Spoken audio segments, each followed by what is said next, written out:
cho'kkan pol mana bu 30 sm pastga cho'kkan. Holat bir oy oldin devorimizda kichkina yorug'lar paydo bo'ldi. U kun sayin kattalashdi. Millimetr.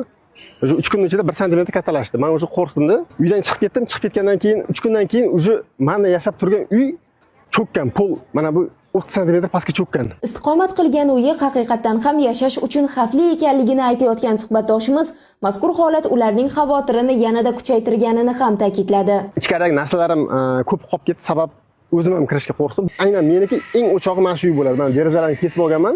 Hozircha kvartiraga ko'chib o'tganmiz. Bu domni buzishdan boshqa chora yo'q.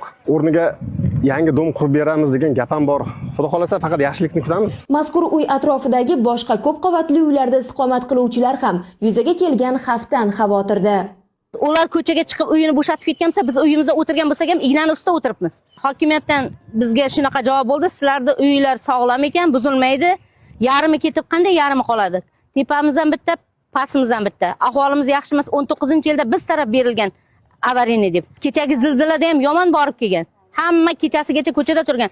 Holat bo'yicha mutaxassisga yuzlanganimizda manzildagi uyning yoriqlariga, binoning joylashuvi hamda uyning yerto'lasidagi sizot suvlar sabab bo'lganini ta'kidladi.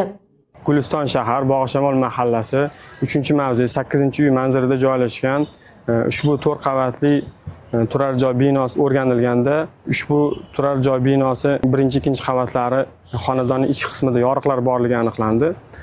Qolaversa mutaxassislar tomonidan binoning yerto'la qismi o'rganilganda, mavsumiy yog'ingarchilik suvlari, sizot suvlari ta'sirida binoning yerto'la qismida doimiy namgarchilik, yuk ko'taruvchi konstruksiyalarga zarar berib kelganligi aniqlandi. Shu tufayli hozirgi holatda yerto'lada metal konstruksiyalarda korroziya holatlari, yuk ko'taruvchi pishig'ichli devorlarda eroziya, yemirilish va buzilish holatlari aniqlandi. Mazkur holatni bartaraf etish maqsadida mutaxassislar tomonidan chora-tadbirlar ko'rilmoqda.